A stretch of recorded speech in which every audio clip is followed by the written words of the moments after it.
Good evening, listeners, and welcome to the Drowsy Pen Podcast, a space devoted to curating and reading adult bedtime stories for lovely readers like you, all to help you unwind, drift, and gently fall asleep. Tonight marks the night of our very first episode, which features a short, slightly fast-paced fantasy romance titled Of Oath and Obsidian. Before we step into the story, let's take a moment to ease into rest. Find a comfortable position, let your shoulders soften, and take a slow, deep breath in. Hold it gently and exhale, letting the day melt away. Another deep breath in and out. Allow your body to settle, your mind to quiet, and your heart to open to the world we're about to explore. Tonight, we'll be experiencing the story of Zara and Cyrus, their world, their choices, and the love that binds them. Thank you for escaping into this dream with me. I truly hope you enjoy it. Good evening and good night. The Shadow Lord was not merely a man. He was a colossal monument of power, built from the cold, dense sorrows of forgotten eons and the impenetrable substance of shadow magic. His name was Cyrus, King of Ethuria, a realm eternally submerged in a deep, bruised violet twilight. The very air here was thick, tasting perpetually of spiced mint, ice-cold snow, and ancient, volatile magic, clinging to the skin like a film of cold, fine metal dust. Cyrus ruled from the Obsidian throne, a brutal seat of power carved from black star metal, a chair that felt less like a regal fixture and more like an icy cage of cold iron, eternally cold against the deep mahogany of his skin. His physical form was an expression of absolute, controlled force. He was immense, impossibly tall, built like a sculpture of pure, defined power, every muscle group honed by the necessity of ruling a dying world for centuries. His skin, a rich, dark bronze that appeared nearly black under the dim Etherian light, contrasted sharply with the molten gold of his eyes, windows that looked out onto the universe, but mostly inward, revealing the 5 millennia of trauma and isolation he carried. His hair, a dense crown of dark, tightly coiled curls, was often confined by a simple circlet, yet it still seemed to move with a latent, kinetic energy, echoing the immense power beneath his careful control. His solitude, the crushing, abyssal loneliness, was a conscious consequence of ancient cruelty, the treacherous execution of his parents, and the 5,000 years he spent bound within the high coven's dimensional seal. Though he had physically torn himself free from that prison, his soul remained encased, untouchable, burdened by the crushing weight of duty to a kingdom he ruled almost entirely alone. He stood now, not in the empty formality of the throne room, but in the high library, a vast, echoing chamber carved from the very star metal that formed the base of the citadel.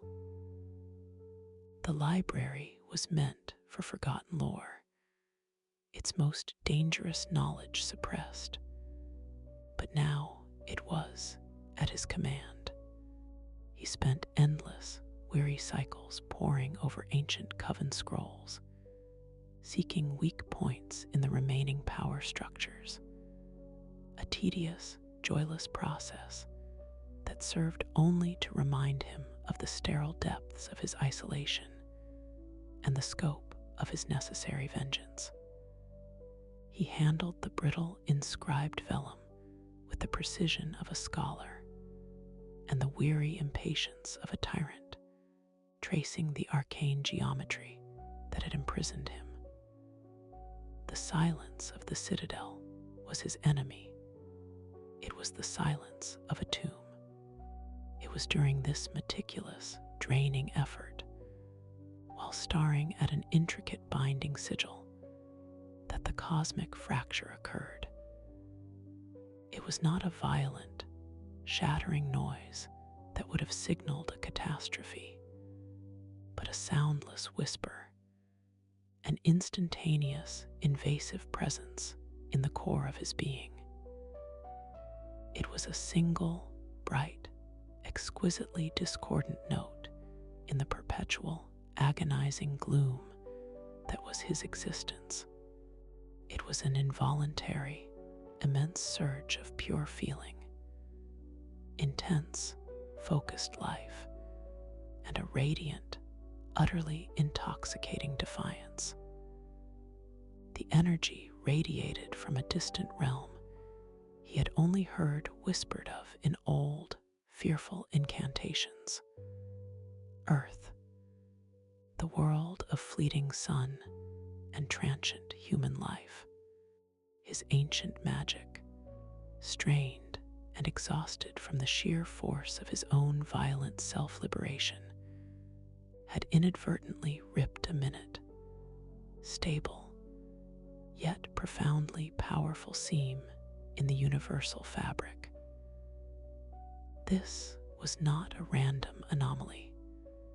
It was a tether forged in raw power, linking his very soul to the bright, magnetic soul that was now, unknowingly, the anchor for his world. A summons his deepest, most primal self recognized, the thought a possessive, territorial rumble that felt like thunder in the immense cavern of his chest. After all this time, the void has been filled. My isolation is over. The silence is broken.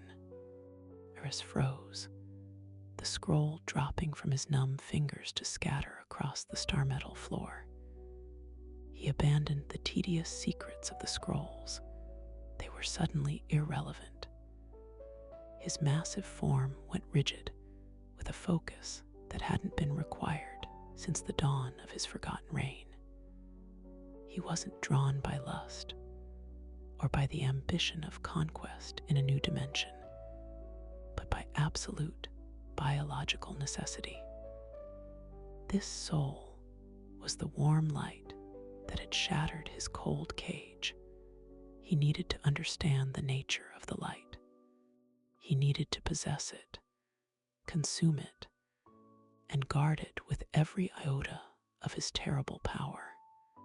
He initiated the long watch, the practice of centuries of observation and strategic patience. He spent the next 4 Earth weeks, a mere tick of the clock in Etherian time, in silent, perfect observation. He saw her through the arcane lens of his connection, a lens that filtered the chaotic, vibrant world down to the single, magnificent object of his obsession.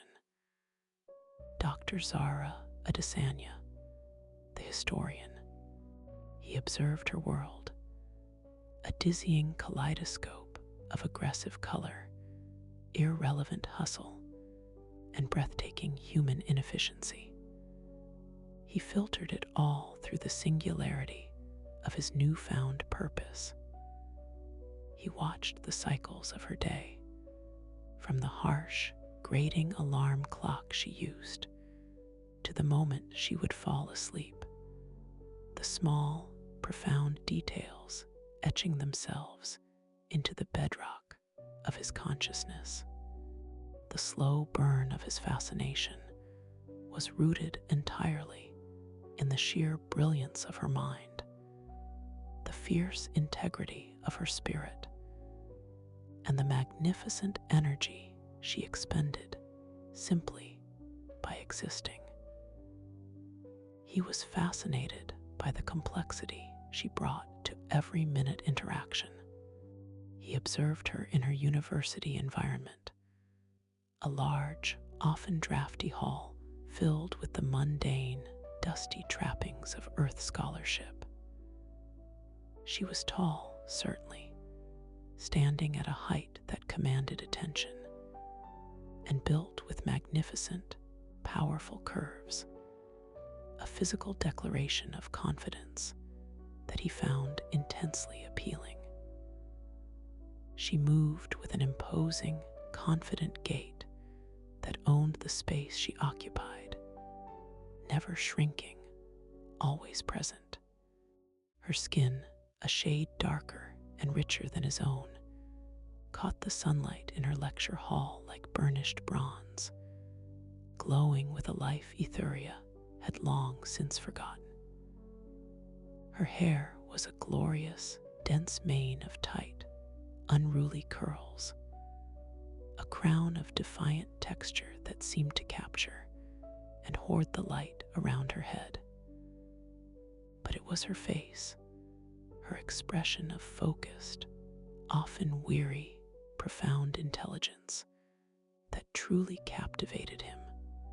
Cyrus, the Shadow Lord, who despised noise and inefficiency in equal measure, became utterly mesmerized by her constant, silent battle against mediocrity.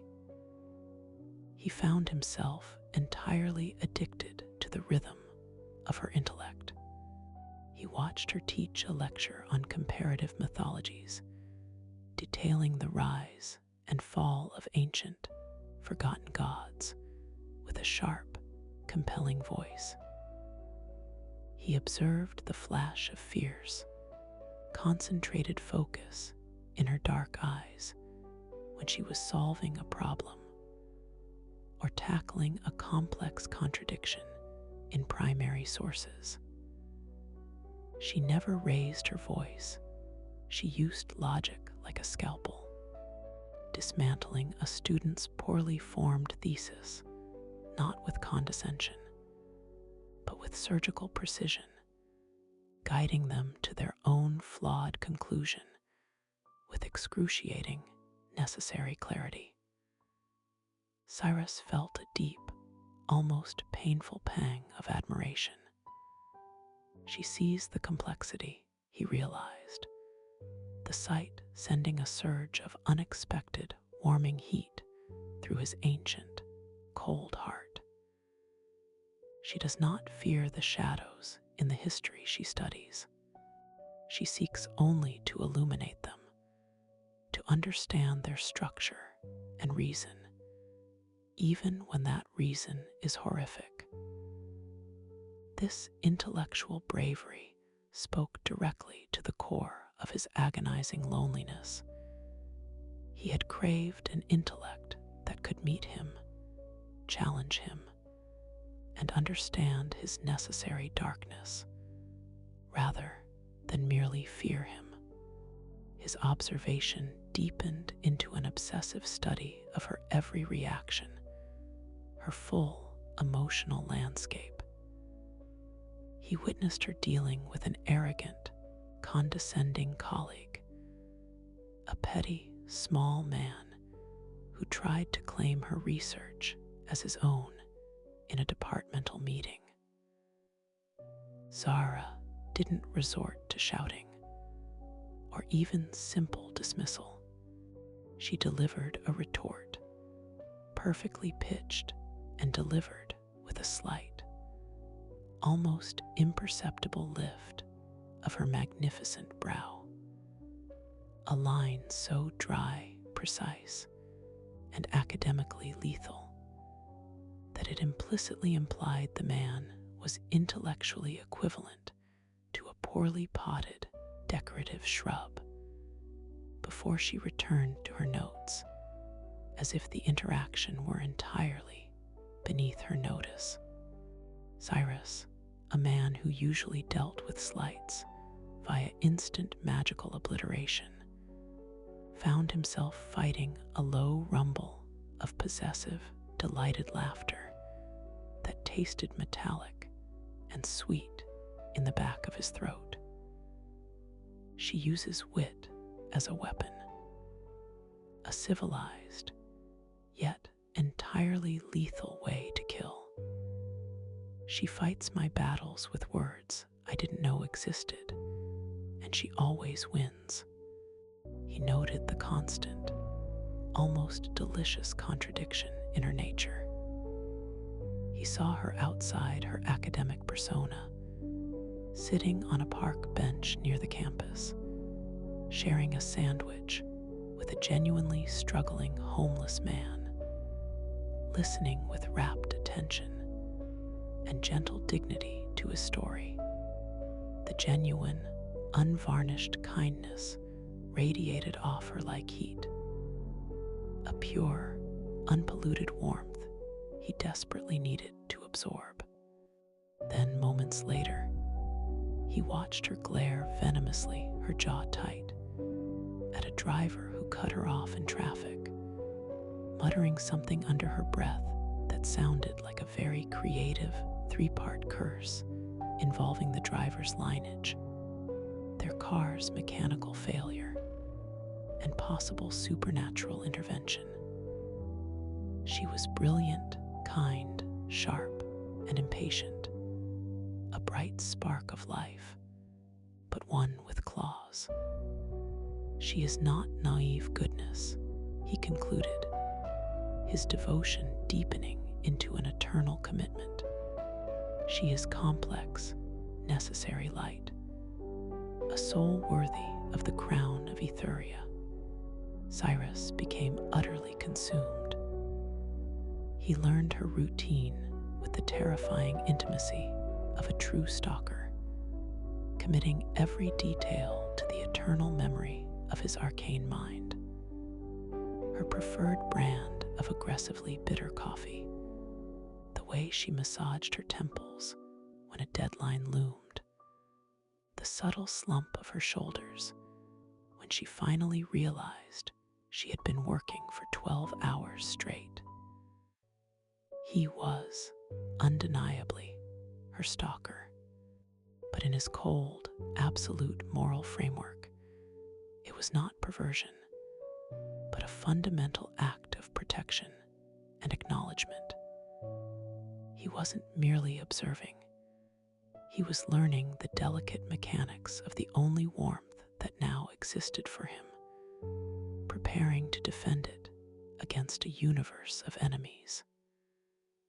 He cataloged her habits, her reactions, and her intellectual curiosities, feeling a deeper intimacy with her mind than he had ever felt with any soul in 5 millennia. His concentrated power focused relentlessly across the veil and amplified by his possessive obsession, the very energy that maintained the connection, also caused a tiny, almost imperceptible ripple in the ancient, crucial coven wards back in Ethuria. These wards were the only thing holding back the horrors of the void. Something ancient and vile, which the coven had sealed away along with Cyrus's family, was beginning to stir in the deep, cold earth. His own liberation had been the first key. Her call, amplified by his possessive focus, was the second. In her modest apartment in Chicago, Dr. Zara, Adesanya's inherently logical mind, was straining under the weight of recent, bizarre anomalies. She felt as though the laws of physics were were subtly being violated for her personal, strange convenience. She kept finding items reorganized, her favorite pens lined up with impossible precision, and dust motes that seemed to coalesce into patterns of unfamiliar, beautiful symbols on her dark wood furniture. A constant, overwhelming sense of being observed by something immensely powerful had settled over her, a feeling that made the hairs on the back of her neck stand up, even when the room was empty. The air in her space had begun to acquire a faint, spiced mint scent, like cold peppermint and snow after a lightning strike, a smell she was starting to associate with inexplicable tidiness, and an unsettling feeling of being intellectually scrutinized. Sheldon, if you're suddenly becoming sentient and tidying my life, you need to leave the history books alone, Zara murmured to her now thriving succulent, the small domestic ritual providing a necessary moment of grounding. She was working late in her home office, hunched over her laptop, wrestling with an article on obscure ritualistic sacrifice, a section dealing with fragmented, non-Euclidean geometries used in ancient binding spells. She was tired, frustrated, and running on lukewarm tea, pausing only to chew on the end of her pen while staring at a complex diagram, a circular rune pattern of unknown origin. This symbol, it feels significant, like a weight is attached to it, a profound, heavy wrongness, she muttered, zooming in on the image on her screen, the curiosity overriding her fatigue. Suddenly, a profound and immediate shift in the atmosphere made her spine rigid. The air crackled with a silent, heavy energy, like a gathering storm confined to the small space of her apartment. The room temperature dropped a solid 15 degrees in an instant, causing the glass of water on her desk to bead instantly with condensation. Zara didn't move, the brass paperweight now clutched in her hand. Her deep-seated, intellectual curiosity battled fiercely with a sudden, icy, instinctual fear that demanded she run and hide. Then the voice. It was low, utterly magnetic, and resonating with a metallic baritone that felt like it was speaking inside her bones. A deep, powerful vibration in the cavern of her chest, rather than merely her ears. The seal is broken. The binding is fragile, but the magic within is volatile.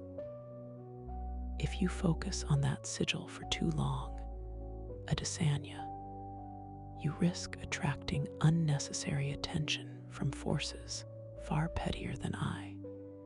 Zara shot out of her chair, spinning around, eyes wide, her long, dark curls swinging with the abrupt movement. The room was utterly, demonstrably empty. Her apartment door was triple locked. The windows were secured, but the voice had been so real, so close, vibrating in the very air she was gasping for. Who is there? Show yourself, or I call the police and report you for property intrusion and noise complaint, she demanded, her voice shaky, but the defiance in her tone unwavering. She held the heavy brass paperweight aloft, ready for an impossible fight. A beat of heavy silence followed, thick with cold tension. Then the low, possessive chuckle that Cyrus could no longer entirely suppress. It was a rich, resonating sound that hinted at centuries of power and amusement. The police, Zara. Do you truly believe they have jurisdiction over me? No, I am merely adjusting the parameters of your current study. Do not look into the ancient rites of transference. They are unstable and, quite frankly, tacky. A thin, dark tendril of shadow, impossibly black against the patterned carpet, crept out from beneath her closed office door. It moved across the floor with fluid grace, like spilled ink gaining motility, and delicately wrapped itself around the laptop charger cord.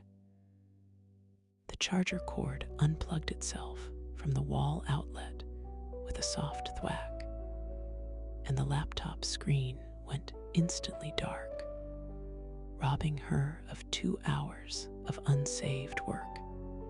Zara stared, completely slack-jawed, the paperweight slowly lowering. Her highly analytical mind was in catastrophic overload, a complete logical short circuit. You just unplugged my laptop. I didn't save that document. Did you just ruin 2 hours of work? You disembodied, judgmental, arrogant voice of chaos. She sputtered, her anger and professional frustration instantly overriding her primal fear. The sheer technical injustice was simply too great to ignore. A sound that was suspiciously like a delighted groan of pure male satisfaction reached her from the corner of the room. My apologies, my bright spark. I merely interrupted a line of potentially dangerous inquiry. Your work is likely recoverable. Unlike your piece, should you continue to investigate that old coven relic? Coven relic? What in the world are you talking about? I'm talking about a dead culture's ritualistic etchings in the context of socio-political dominance. This is my job, she challenged, crossing her arms, her magnificent eyebrows drawn together in the familiar, fierce crease of intellectual fury that Cyrus so adored. And I don't need my work adjusted by a spooky, pretentious power surge. No, Zara, you are reading the prison key. The geometry of that pattern is an unstable dimensional binding tool, and it is a poor thing to tempt. The voice returned, softer now, laden with an immense, protective gravity that was impossible to ignore. Go to bed. You are tired. Your exhaustion clouds your formidable judgment. I will ensure no further distractions. The lock on your door is reinforced. Sleep well, my bright spark. Your safety is now my primary directive.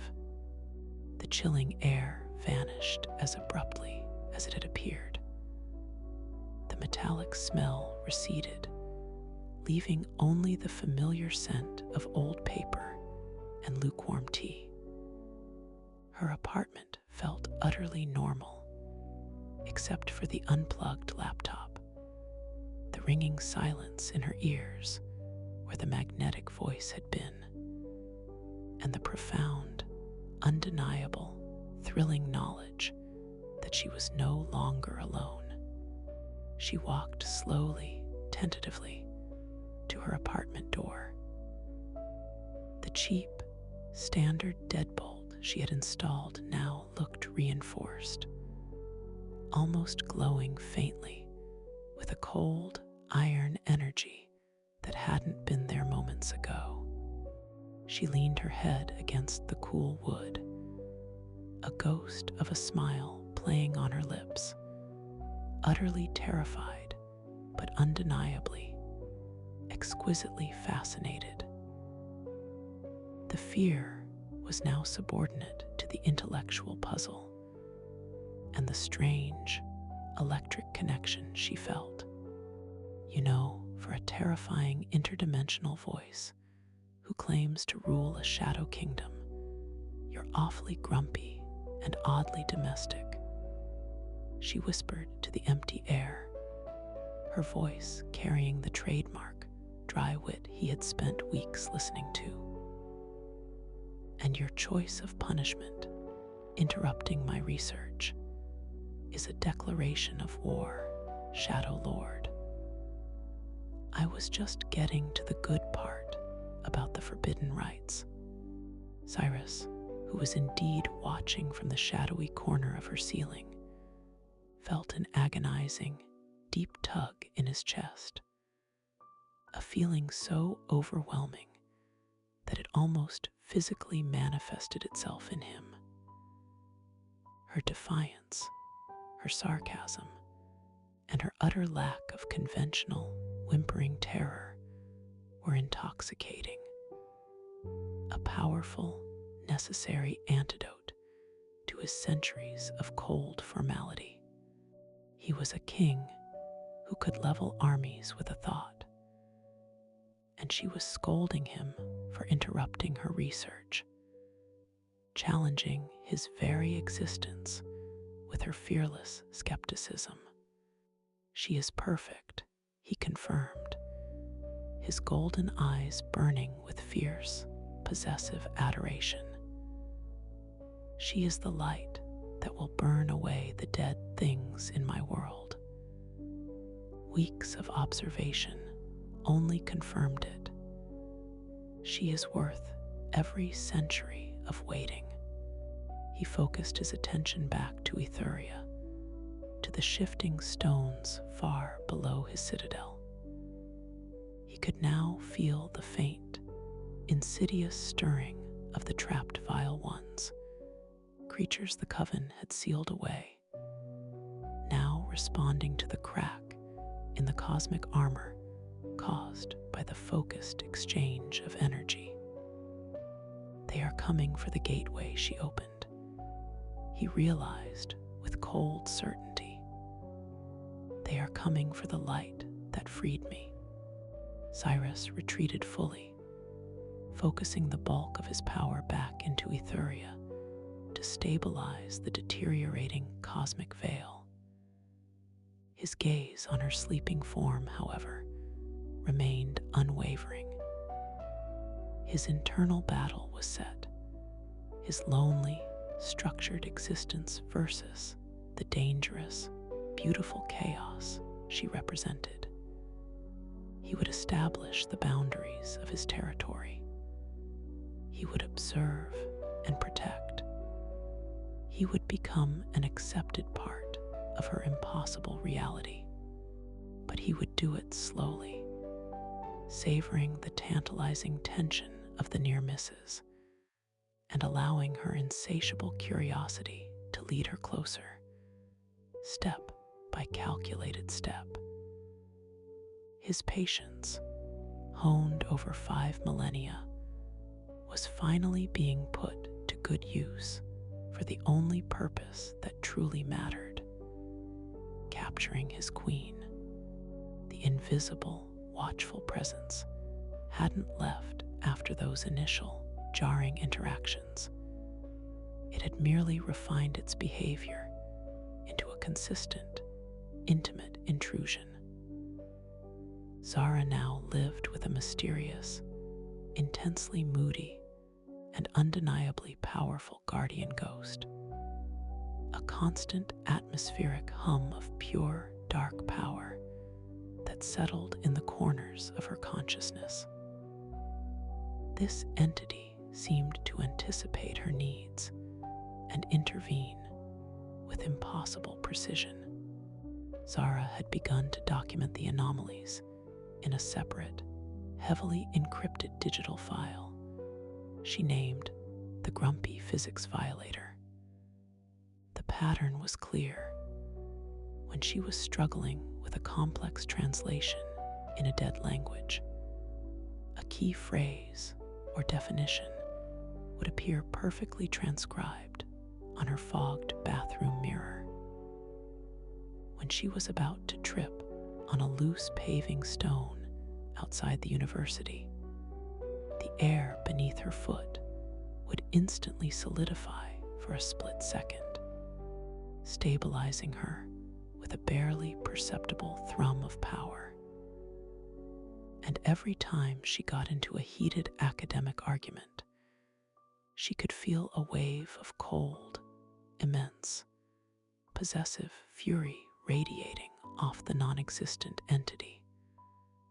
A chilling, silent threat directed entirely at her opponent.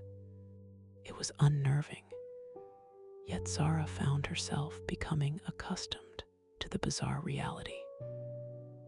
She had begun to speak to the empty air, using her sarcasm as a means of control, and challenging the profound arrogance of the entity she called Cyrus.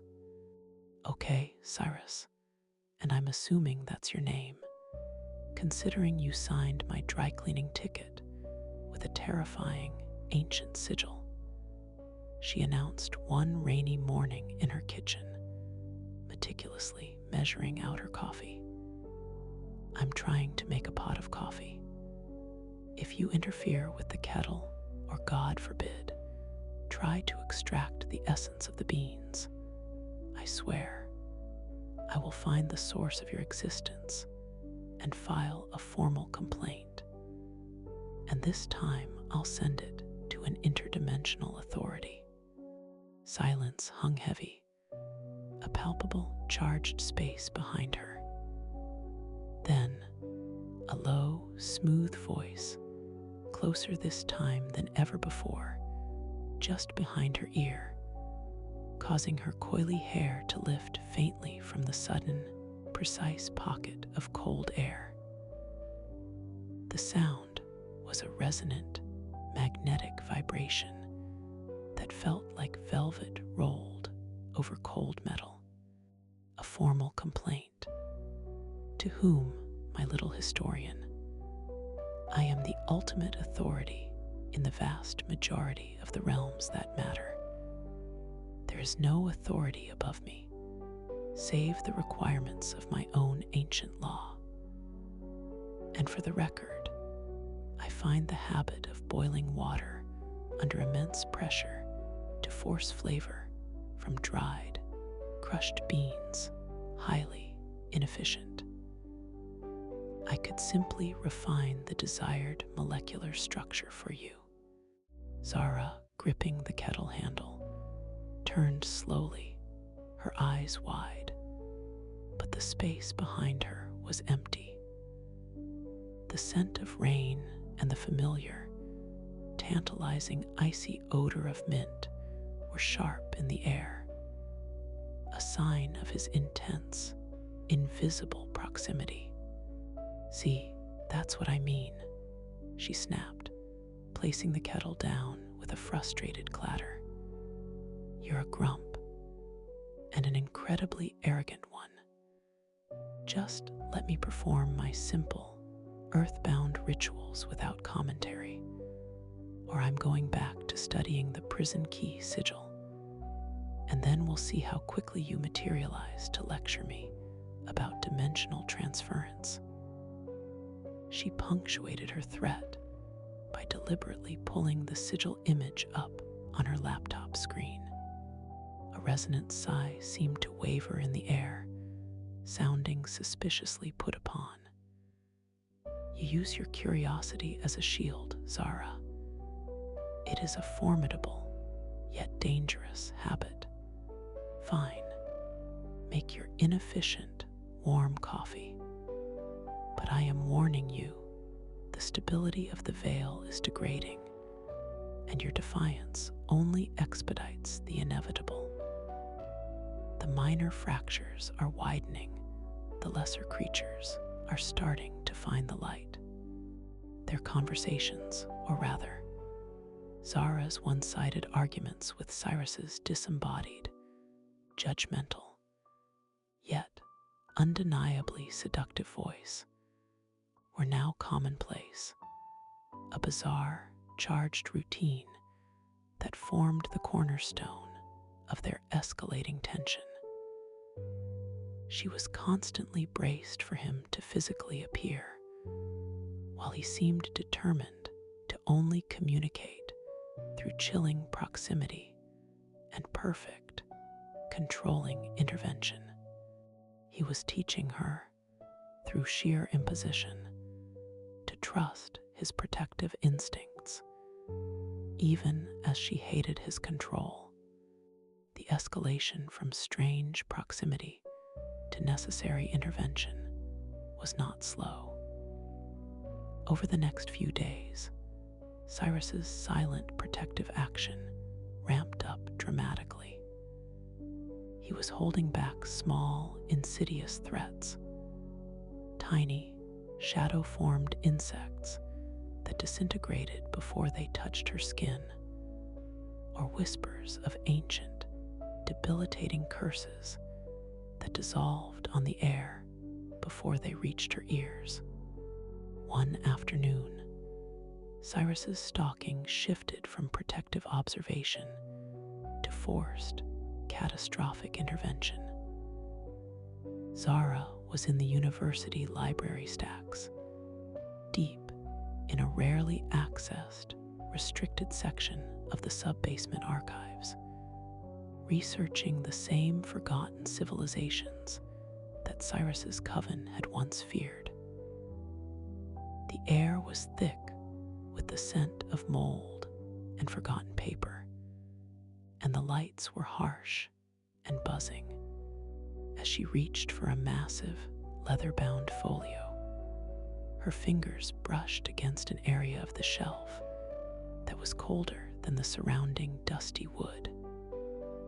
She looked up and saw it, a shadow, impossibly dark and dense, that wasn't cast by the dim library lighting. It clung to the wall, flickering like oil smoke, but its form was unnervingly wrong, too long, too thin, ending in wickedly sharp, articulated fingers that scraped silently against the stone. This was not a mindless creature.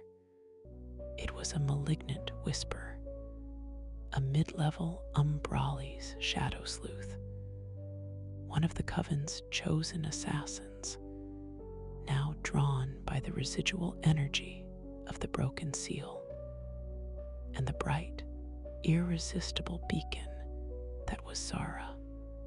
The whisper moved with sickening, soundless speed, its form solidifying slightly as it lunged toward Zara's back.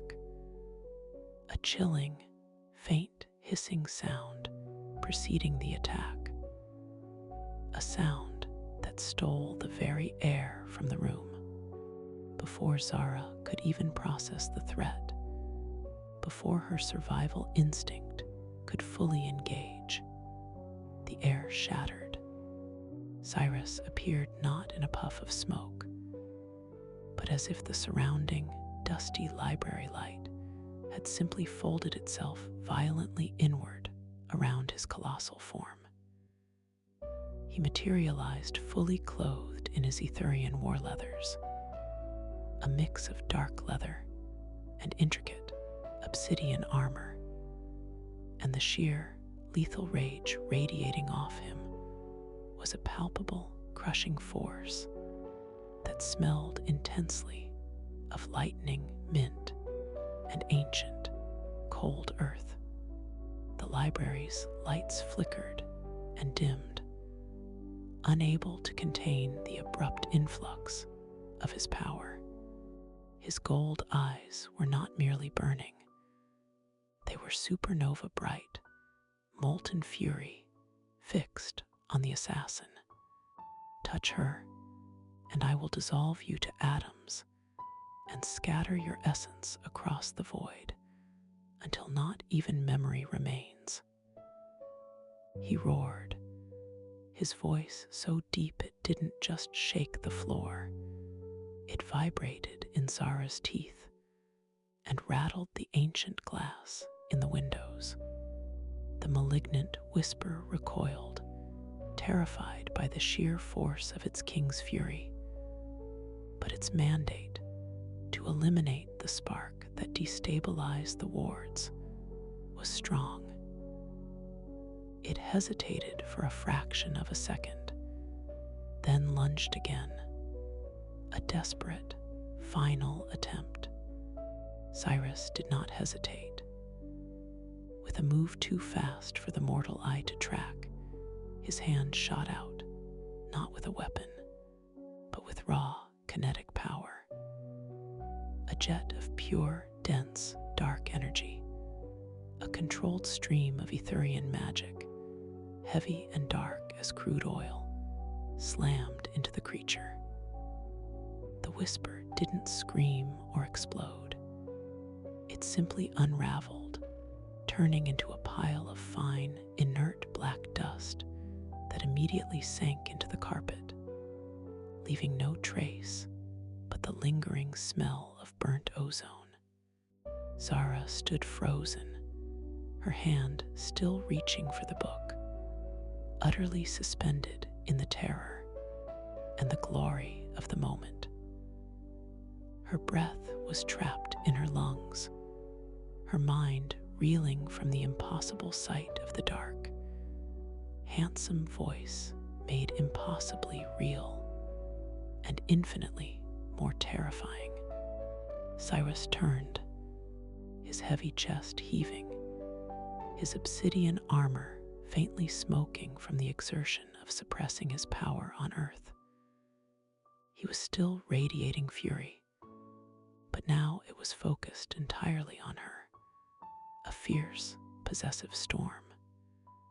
He strode toward her, every footfall powerful and decisive on the stone floor, and stopped mere inches away. He was breathtakingly tall, a wall of muscle and dark will, and she had to crane. A slow, profoundly masculine smile stretched across his face, easing the tension in his armor-clad body, a devastating, rare sight that softened the edges of his immense power. "That is precisely why I am enthralled by you, little historian. You are fire and argument. You are defiance personified. But this fire attracts moths and shadows, and I will not permit anything to extinguish you or even dim your light. You are mine to guard." He reached out, his hand larger than her entire head, and gently, with a surprising, shocking tenderness, cupped the side of her face. His thumb, heavy and warm, brushed over her cheekbone, his skin warm despite the cold metal of his armor. "I need you to understand something, Zara," he murmured, his voice now an intimate, deep rumble meant only for her. "I existed in cold solitude for millennia, a king ruling over a grave. Your call was the spark of my true freedom. My existence is now entirely tethered to yours. You are the focus of my will. Anyone who threatens that tether, who so much as raises a thought of malice against you, I will track them, dismantle them, and erase their memory from the universe." His utter, unapologetic willingness to commit universal genocide for her safety was terrifyingly clear. And Zara, instead of running, felt a heady mix of fear, shock, and a thrilling, illicit sense of being seen and protected by absolute, uncompromising power. She was not repelled. She was drawn in by his frightening devotion. "You're a dictator," she whispered, her dark eyes wide, but her gaze locked fiercely on his. "I am a king," he corrected, his thumb tracing the curve of her jaw, applying the gentlest possible pressure. "And in Ethuria, we call that loyalty. I am loyal only to you. My laws are absolute, and you are above them all." He leaned down slowly, agonizingly, giving her ample time to pull away. The air between them thickened, charged with weeks of unspoken observation, unacknowledged desire, and sudden, terrifying proximity. He stopped just inches from her lips, the heat of his breath mixing with the cold, metallic scent of his magic. "Do not test my limits again, Zara," he warned, the words a low, velvety, sensual promise that vibrated directly against her mouth. "You are more than merely life. You are the only reason I choose to continue this endless rule." She didn't run. She didn't argue. She leaned in that last inch, driven by the sheer, unholy force of her curiosity and the intoxicating danger of his presence. The kiss was a cataclysm, an explosion of pent-up energy and centuries of suppressed emotion. It was not gentle. It was a hungry, possessive claim. Cyrus tasted intensely of mint and ancient earth, and he kissed her like a starving man finally given the sustenance he needed, deeply, thoroughly, using his sighs to press her back gently against the cold library shelves. His powerful hands left her face only to grip her waist, pulling her flush against the hard planes of his obsidian-armored body, cementing the impossible difference in their sizes and the undeniable electric connection that bound their souls. Zara responded with the same defiant passion she brought to her research, a desperate fire meeting his deep, controlled need. She wound her hands into the tight, soft coils of his hair, pulling him closer, chasing the coldness with her warmth, her mind completely blanked by the sensory overload. He finally pulled back, resting his forehead against hers, both of them breathing hard, chests heaving in perfect synchronization. His golden eyes were dark, almost molten, reflecting the dim, panicked light of the library. "You are reckless," he stated, his voice shaky with the effort of control. "You taste of fire and defiance, a dangerous, glorious thing." "You're an assassin," she countered breathily, her fingers still tangled in his hair, refusing to let go. "And you taste like a coming storm and cold iron." Cyrus laughed, a sudden, deep, rich sound that was utterly genuine and startlingly beautiful. A sound that seemed to chase the shadows from the dusty corners of the archives. He released her waist, but kept one hand on her shoulder, his massive weight anchoring her to the spot. "I must go," he said, his golden eyes sweeping the now silent, abandoned library. "The others are closer now, drawn by the residual energy of our contact."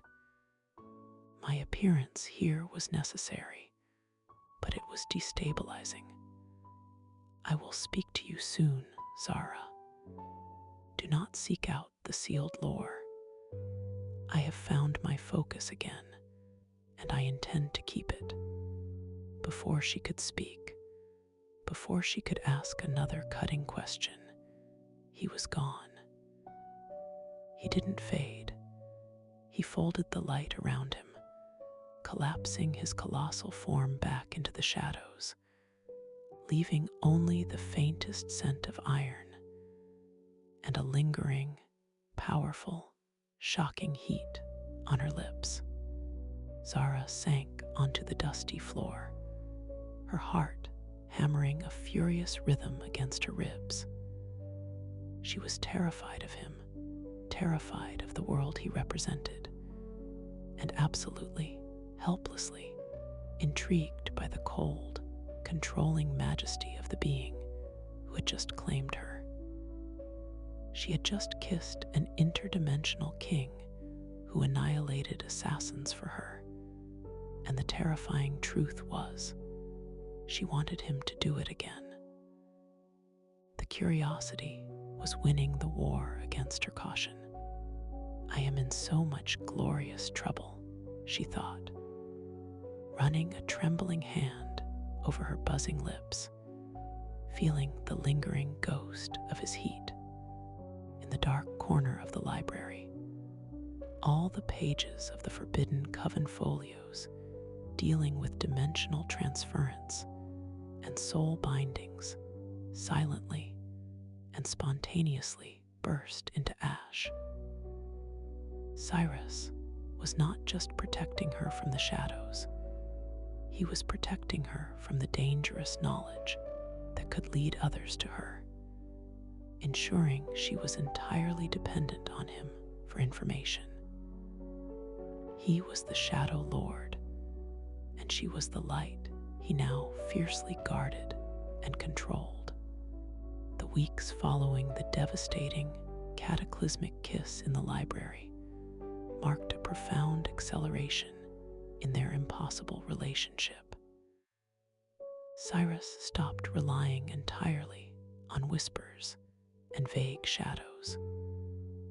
He started materializing, but only in Zara's private spaces, her apartment, her empty, locked office late at night, or the dim sanctuary of her university archive desk after everyone else had left.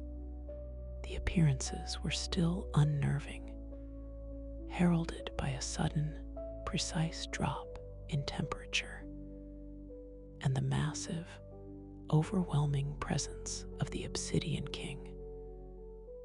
But Zara was beginning to adjust to the constant, possessive reality of her dark, demanding constant.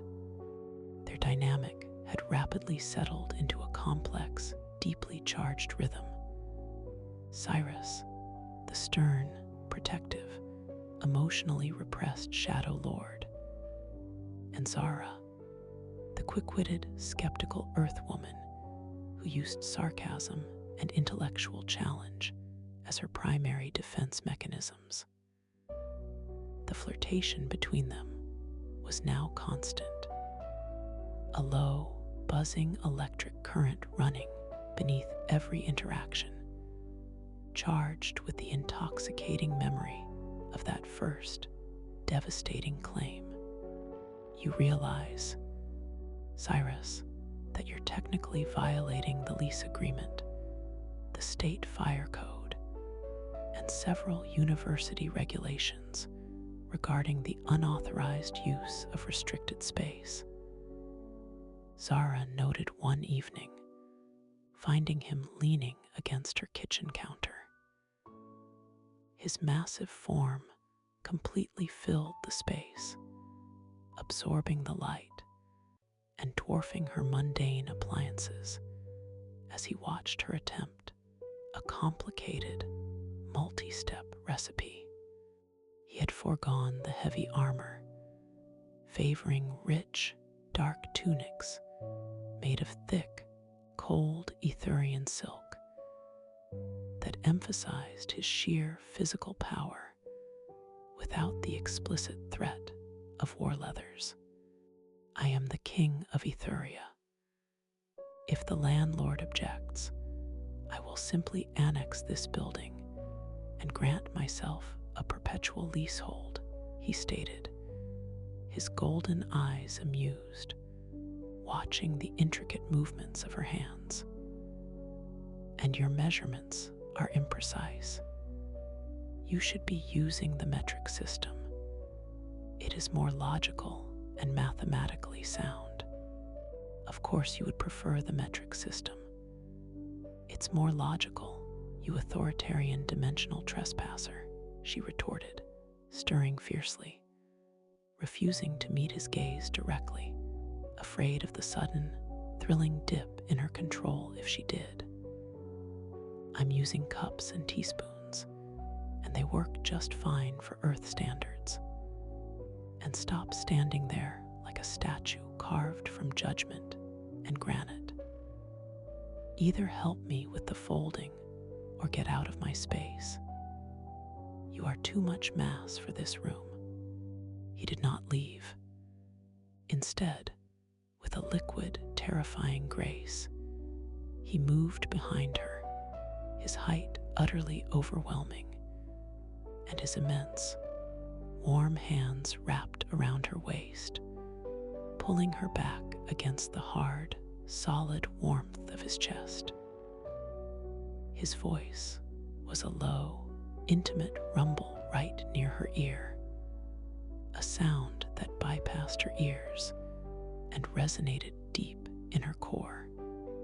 You demand action, little historian, and I am finding your constant proximity and defiant tone make it exceptionally difficult to focus on anything but action, particularly when you attempt to command me. He turned her slightly in his arms, his gaze dropping to her mouth, the deliberate slowness of the movement teasing her, letting the tension coil between them until it was almost unbearable. He leaned down, his lips brushing the delicate curve of her ear. If you truly want me to leave, Zara, you need to prove you mean it. And so far, every time I appear, that fascinating, powerful mind of yours lights up like a beacon. You are learning to rely on me for the impossible, just as I now rely on you for my peace. I rely on no one but myself, she insisted, though her hands had already instinctively rested on his broad, warm chest, the cold silk of his tunic surprisingly comforting. I'm just incredibly curious about how you manage to be so brooding and yet smell so perfectly of a chilled spiced mint, like snow and rain. He closed the final distance between them, his mouth taking hers in a long, lingering kiss that was less hungry than the first and more intensely possessive and tender, a silent reassurance of their profound, terrifying bond. He often used these moments to anchor her, to remind her that the terror of his world was mitigated entirely by the immense, controlled heat of his personal devotion. Their bond deepened with every controlled touch, every shared breath of the charged air. The deeper Zara fell for him, the more she pushed for answers, seeking the logical structure behind his colossal rage. One night, sitting together on her tiny, utterly dwarfed sofa, a feat of physics that always amused Zara, watching him carefully calculate his movements to avoid collapsing the cushions, She asked the core question, demanding the details of his wound. Why were you alone for so long, Cyrus? Why was your world so dead when you returned? I need the history of your trauma. Cyrus's golden eyes darkened, the memory settling over him like a heavy shroud. His expression shifted, all the arrogance and control falling away to reveal the agonizing, vulnerable weight of 5,000 years of silence. He finally confessed, detailing the pristine, vibrant history of his world, the terror of the High Coven's religious zealotry, and the calculated, horrific assassination of his parents. They feared the old bloodline's power, feared the strength and complexity of our shadow magic. They saw our strength as tyranny and their weak, pious control as righteousness, he explained, his voice low and utterly devoid of all the usual command, carrying the resonance of profound, ancient loss. They assassinated my parents, framed them as corrupt tyrants, and bound me, a child, my power still growing, in a pocket dimension of frozen time for 5,000 years. They thought to leave me a forgotten myth, while they cemented their pious, weak rule over a silent, fearful world. He tightened his arms around her, the emotional coldness of that past still clinging to him like grave soil. When I broke free, Ethuria was withered. My people survived, but the joy, the life, the vibrancy and culture my mother and father cultivated was gone. I am a king ruling ghosts, Zara. I returned to a profound, beautiful silence. Until you. He gently pulled her away, turning her to face him, his strong fingers cradling her jaw, forcing her to hold his gaze. This was his most vulnerable moment, an exposure of his core, unforgivable wound. They stole my family, my centuries, and the life of my world, he said, his voice dropping to a fierce, solemn oath, the words vibrating with a quiet, devastating finality. My fury is absolute. Anyone who contributed to that suffering, the Coven, their descendants, those who stood idly by while my world died, will pay the price, down to the final generation. Do you understand the true nature of my rage, my need for total vengeance? Zara looked into his golden eyes, past the darkness and the fury, and saw the agonizing, profound loneliness of a 5 millennia long, unforgivable injustice. She thought of her own small, earth-based slights, magnified infinitely by his immense power and devastating loss. Her mind, the historian's mind, cataloged the evidence, weighed the crime, and rendered its devastating verdict. Yes, she whispered, her voice surprisingly steady, lacking any trace of her usual academic skepticism. I don't just understand it, Cyrus. I recognize the crime. They trapped you. They wasted you and your kingdom. That is a crime of cosmic scale, unforgivable and monstrous. She leaned in and kissed his scarred jawline, tasting the metallic scent of his residual magic, a silent, absolute acceptance of his darkness.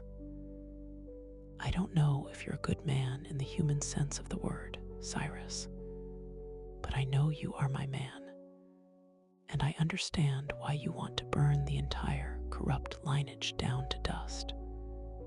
Her morality had shifted, the line between light and shadow entirely erased by the weight of his truth. Her loyalty was absolute. He pulled her into a fierce, nearly suffocating embrace, burying his face in the glorious warmth of her hair. It was the moment of acceptance he had craved for 5,000 years. The intellectual and emotional acknowledgement of his righteous fury. My spark, my light, he vowed, his breath warm on her neck. I have loved you since the moment your soul called to me across the void, an anchor in the silence. I would tear down all the stars and burn this world and my own to ash if you, my only reason for living, so much as asked it of me. Never doubt my devotion, Zara. It is the only thing stronger than my rage. The escalation of the danger was swift and precise. The low-level assassins were replaced by more organized, dedicated attacks. Mid-tier coven followers who could travel the fragmented veil, now seeking to reclaim the power source that was Zara, or, failing that, to silence her permanently. The coven remnants correctly identified her as Cyrus's vulnerability.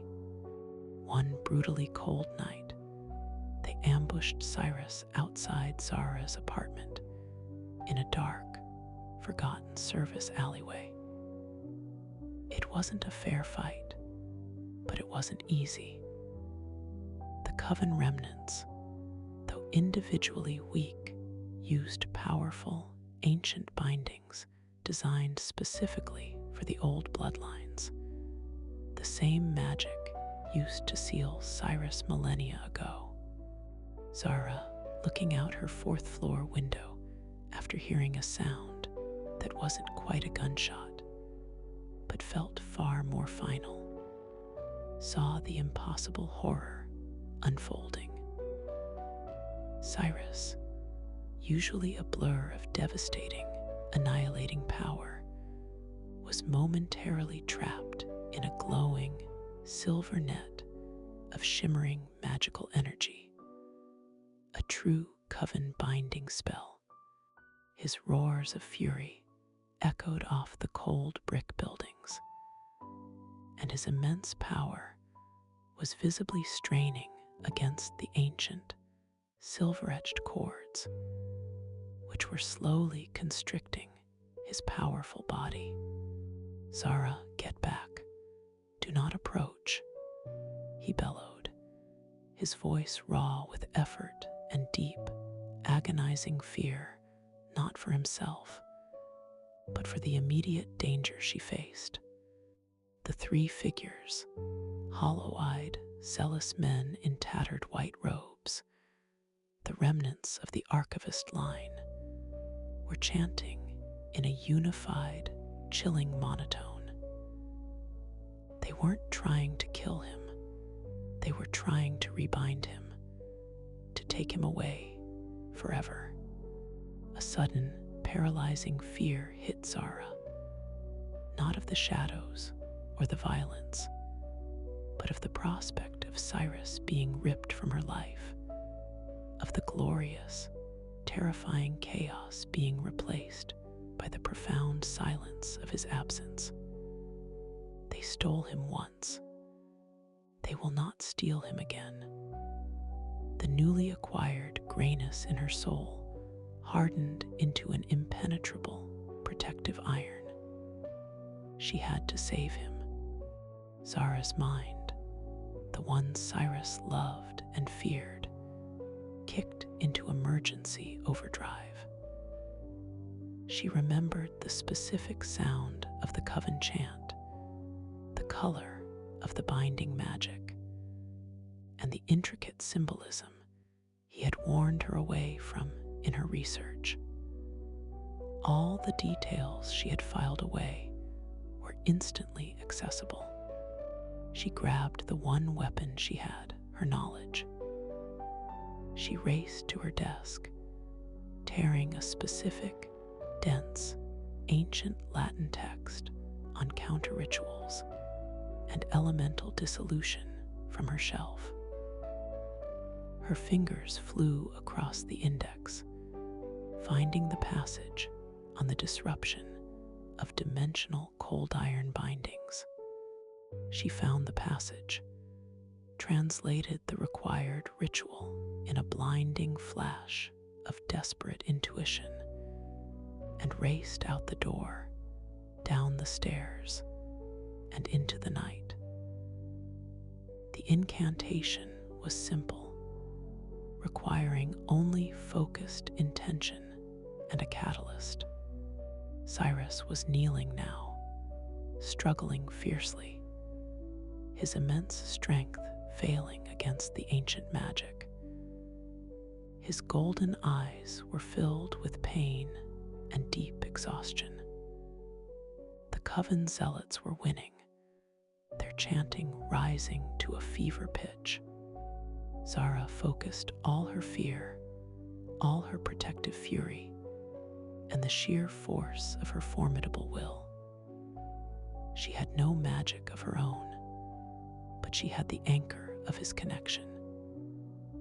She slammed her hand down on a cold, rusted fire hydrant, reciting the dissolution ritual in loud, confident, and perfectly articulated Latin, directing the spell's core command to the cold iron energy that permeated Cyrus's being and the bindings. The silver net around Cyrus didn't snap, it froze further, turning crystalline and brittle with the excess of cold energy channeled by her focused intent. Cyrus, seeing her intent and the brief reprieve, delivered a final, massive, bone-shattering surge of shadow power. The silver net shattered into a million inert shards of glass that rained down on the alleyway. The three coven zealots screamed, their spell broken, and tried to flee. Cyrus, exhausted and weakened, rose with a heavy, pained groan. He didn't chase them. His energy was spent. One of the zealots, in a final, panicked act of petty spite, launched a small, wicked shard of dark matter, a poisoned, arcane splinter that buried itself deep into Cyrus's armored side, just beneath the cuirass. Cyrus collapsed heavily against the alley wall, his powerful body slumping, the golden light of his eyes flickering and dimming like a dying star.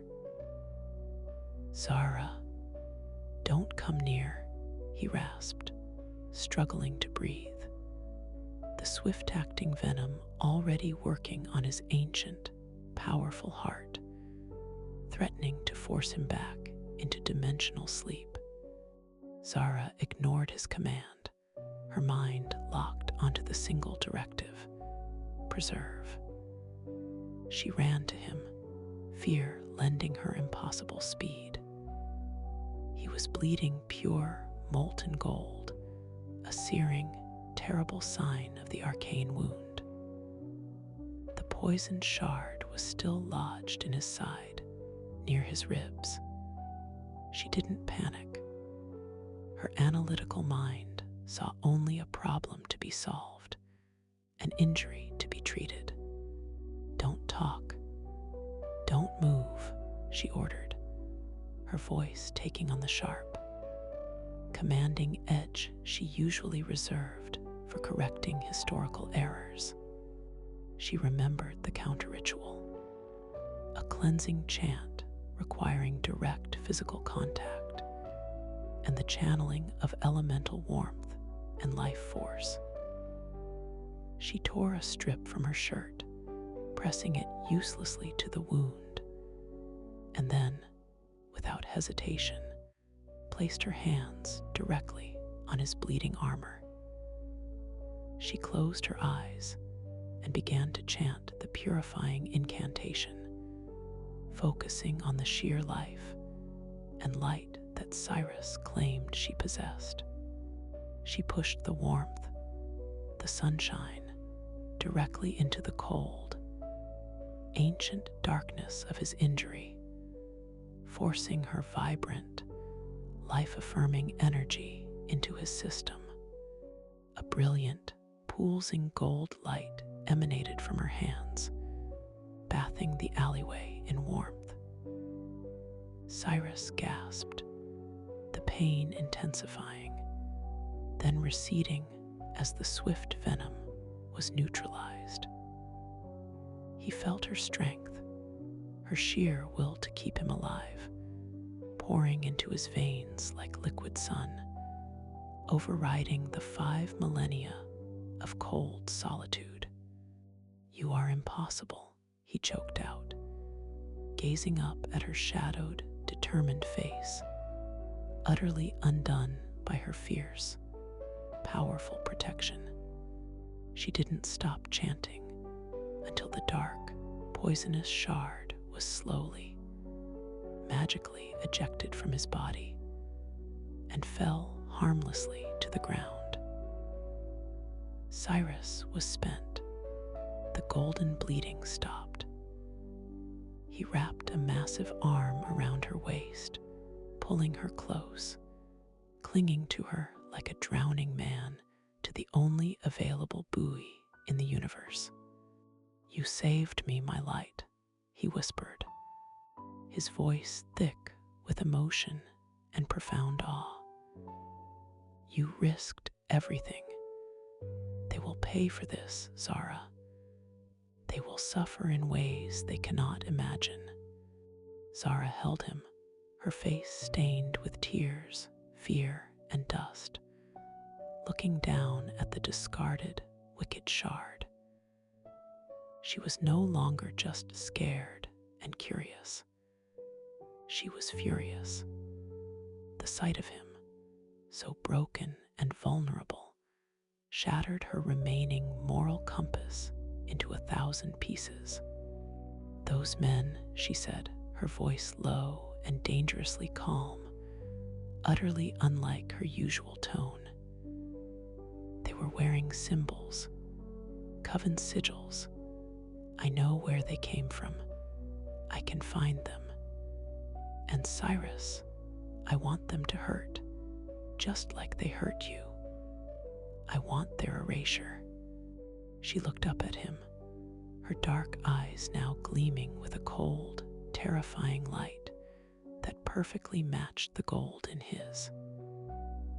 She was no longer just the sunshine. She was now the brilliant, ruthless light guiding the Shadow Lord's vengeance. The historian has declared war. Cyrus spent the next few days in deep recovery within the shielded confines of Zara's apartment.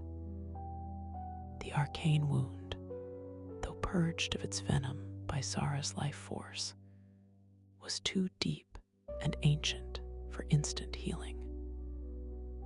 Earthside magic was simply too weak to fully repair the damage done to an Etherian king's anatomy.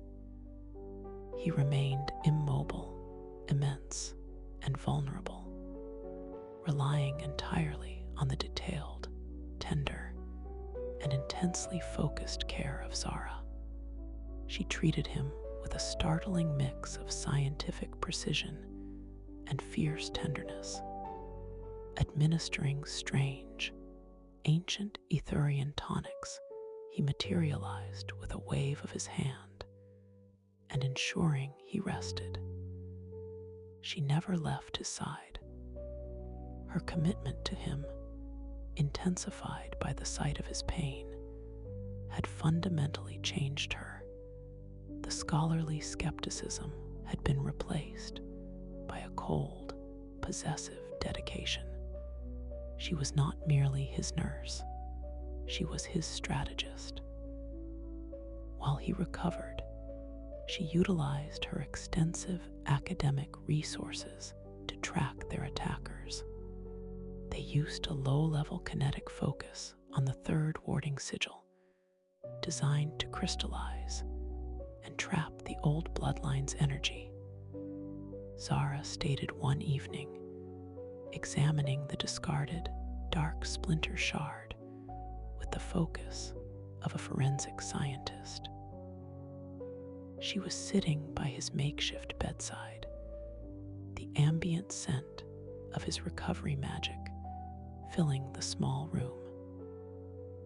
It is the specific mark of the Grand Archivist line of the Coven. I tracked their family lineage from the restricted texts in the university's database. They were one of the 3 families who oversaw the binding process 5 millennia ago. They are based in Venice now, hiding in a secluded palazzo, living off the spoils of their pious cruelty.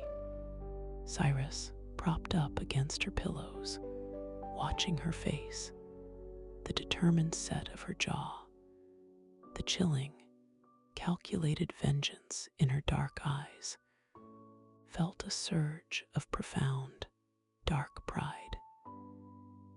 His sunshine hadn't been extinguished by the horror.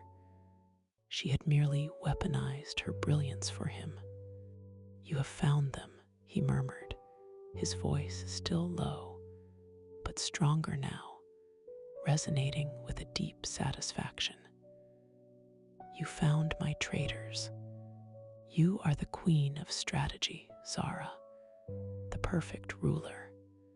I am merely applying my academic skills to a highly relevant, deeply offensive target," she corrected. But the sharpness of her tone was now laced with shared purpose, not defensive argument. "We need to go. They will assume the shard killed you, or at least disabled you for weeks, but they won't wait long to investigate. We need to hit them before they disperse. I have the layout of the palazzo and the shift patterns of their remaining wards. The window is now." Cyrus reached out, his hand wrapping gently around her wrist, pulling her toward him. He looked into her eyes, which were now filled with shared purpose, vengeance, and a dangerous, mutual understanding. The time for caution was over. Before we commit to this path, before we leave this soft, sunny realm for the cold demands of my crown, I need you to know something, my heart, he said, his tone serious, absolute, carrying the weight of his endless years. You belong here.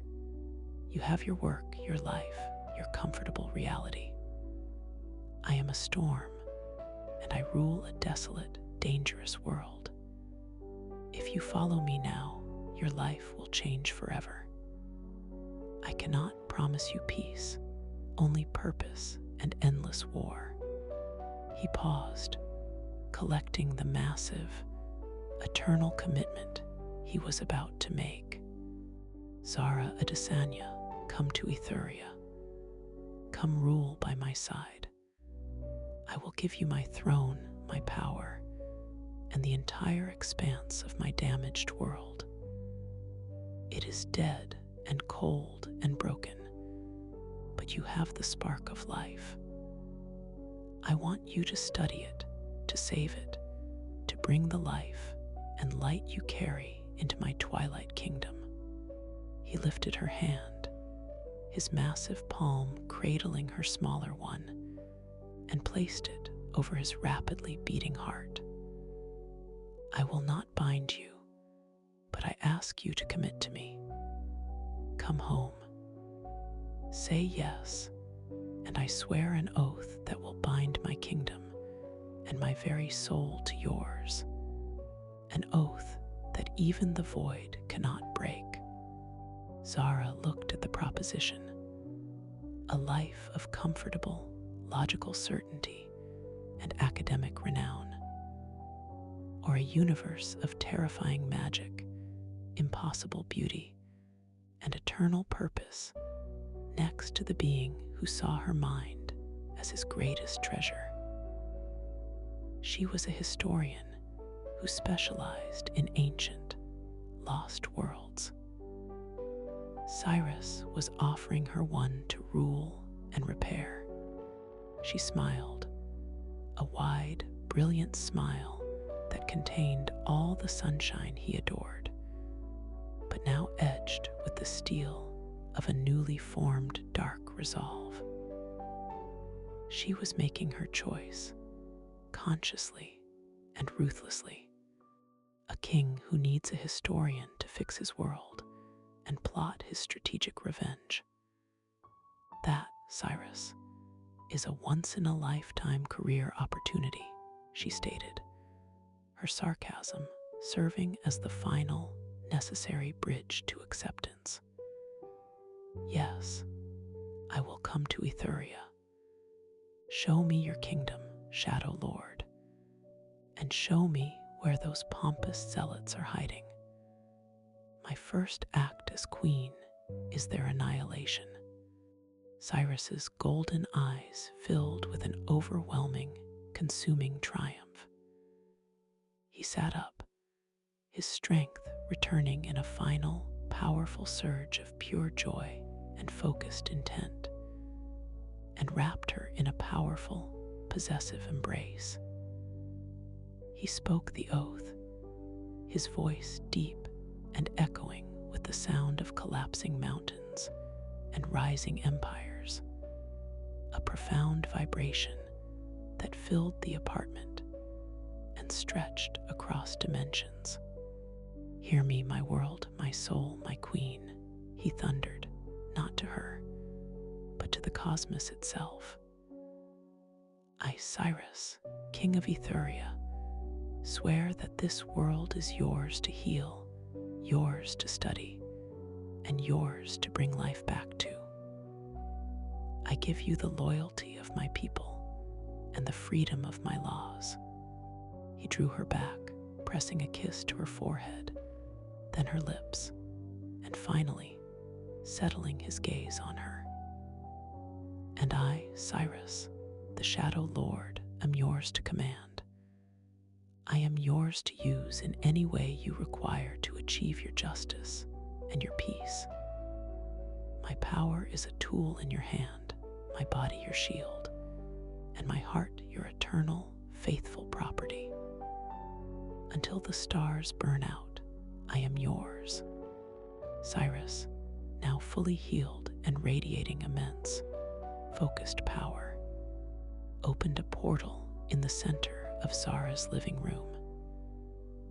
It was a churning vortex of violent violet light and shadow, humming with ancient, terrifying magic. He led her through, his massive, warm hand never leaving the comforting anchor of her own. Etheria was imposing. Zara gasped at the sight of the perpetual violet twilight, the colossal mountains of black, stoss-cawed stone, and the sheer, breathtaking scale of the black citadel, which rose. They wounded him, Zara said, turning her head slightly to Cyrus, her voice hardening with cold command. They stole 5,000 years of his life. They broke his world, and they tried to take him from me, their anchor to life. She looked back at the terrified zealots, her dark eyes reflecting the harsh light of Cyrus's power. They should pay dearly, Cyrus. Make their vengeance clean. I want them to know why they are suffering and who dictated their fate. She didn't ask him to be merciful. She didn't ask him to spare them. She used him as the tool he had offered to be, directing his rage with surgical precision. Cyrus's lips curled into a slow, devastating smile. He loved her cold command, the utter lack of compromise in her newly formed, powerful morality. His queen had arrived, and she was already leading his war. "As you wish, my heart," he rumbled. He didn't use shadow power for instant annihilation. Instead, using her guidance regarding their specific weaknesses, he cast a precise, controlled Etherian spell, a spell designed to reveal all their deepest, most profound failures and regrets, trapping them in a living, eternal nightmare of their own making, ensuring they understood the pain of prolonged, inescapable justice. He left them physically untouched, but mentally, they were broken and utterly consumed by the consequences of their cruelty. Zara watched the spectacle, her expression unreadable, and felt a profound, satisfying sense of closure. She felt no regret, only the cold, fierce comfort of seeing the people who had hurt her king removed entirely from the universe's concern. Cyrus brought Zara back to the Black Citadel. He led her not to the throne room, but to his solar, the place where he had first felt her call. He removed his heavy crown of cold iron and placed it gently on her magnificent, tightly coiled hair. "My queen," he murmured, his hands resting on her shoulders, "you are the greatest revenge. You are the future of Etheria. You are everything the Coven tried to deny me." She ran her hands over the cold iron of the crown, then reached up and touched his face, her thumb gently tracing the faint, healed scar of the Coven wound on his jawline. "And you, my grumpy shadow lord, are the only loneliness I ever want to fill. We are bound by vengeance and light." Their shared life began in earnest. Cyrus continued to rule with the decisive control expected of the Shadow Lord, but Zara was always at his side. She used her intelligence, her sarcasm, and her formidable will to challenge his rigid, centuries-old structure, slowly injecting warmth and purpose into Etheria. She established universities, using his power to locate and recover the lost, suppressed knowledge of his parents' reign. She explored the desolate landscapes, bringing life and light where only shadow had existed. They were a perfect, terrifying balance. The Shadow King, who would burn the universe for her, and the earthbound queen, who would ruthlessly direct that fire for the greater good of their shared kingdom. That night, alone in his colossal bedchamber, Cyrus pulled her into his arms, gazing at the profound contentment in her face. The crushing weight of his centuries of solitude had vanished, replaced by the warm, constant, brilliant presence of his fierce historian. "You said you were merely curious, my heart," Cyrus teased, running his fingers through her curls, savoring the feeling of her warmth against his cool skin.